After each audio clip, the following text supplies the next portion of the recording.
A woman trembles with fear. The Great Flood, the most powerful and must-see disaster film of 2025, is finally released. It was a perfectly normal day.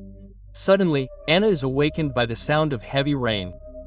She pulls back the curtains and sees that the water outside has reached the car's wheels. But she doesn't take it seriously.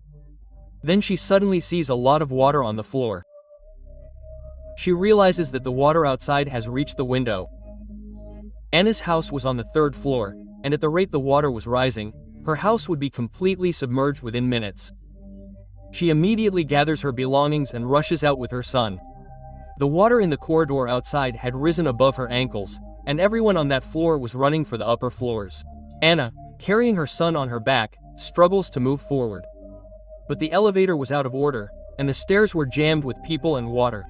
In just a few minutes, the water that had once been ankle deep had now reached above her knees. The terrible flood shattered the peace of humanity. The sky, filled with dark clouds, lightning, and thunder, seemed to signal a terrifying end. Anna headed for the stairs on the other side and climbed one floor at a time. Below, she saw scores of people struggling for their lives. If someone accidentally got caught in the flood, escape was impossible. Anna muttered to herself to suppress her fear. But reality immediately struck her. The path ahead was completely blocked by debris. She tried to climb the railing, but the next moment, Anna abandoned this path. She took her son and headed for another staircase, where the water hadn't yet reached. But the crowd was so intense that in the blink of an eye, her son was lost. Panicked, Anna went to an open room to look for him. But the devastating flood wreaked havoc. The powerful impact shattered the windows, and Anna fell unconscious. After a while, she regained consciousness and, with difficulty, took refuge in a room. But the door wouldn't open. She felt she would die there.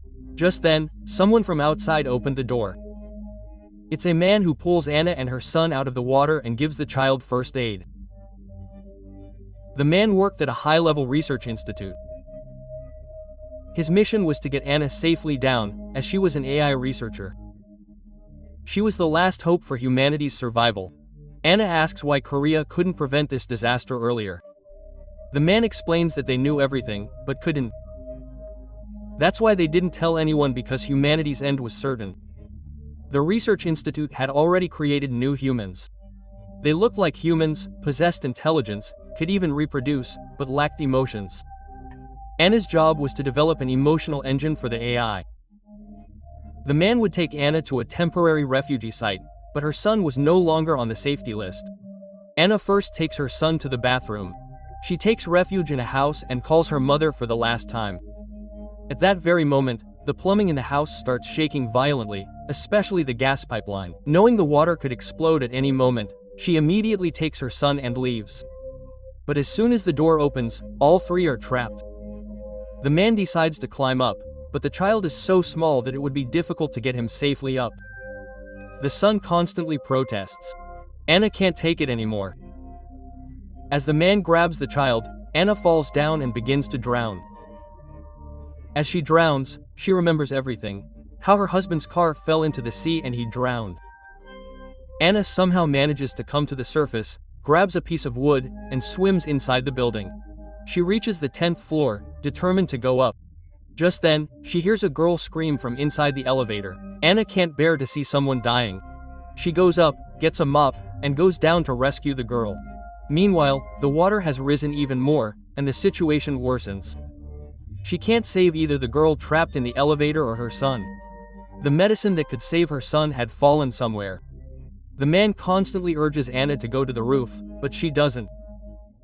She goes into a room where water hadn't yet reached and tries to save her son by feeding him sugar water. Then the truth comes out.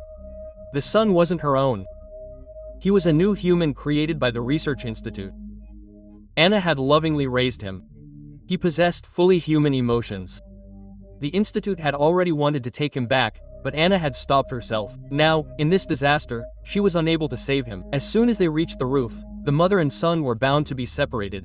On the way, Anna saw a pregnant woman calling for help, but she didn't move forward because she was no longer able to save herself.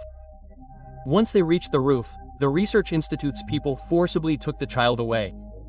They cut off his hair and prepared to recall him. Anna fell to the ground and pleaded, but it had no effect. Guys, you'll find a second part on this channel. But before watching the second part, please like this video.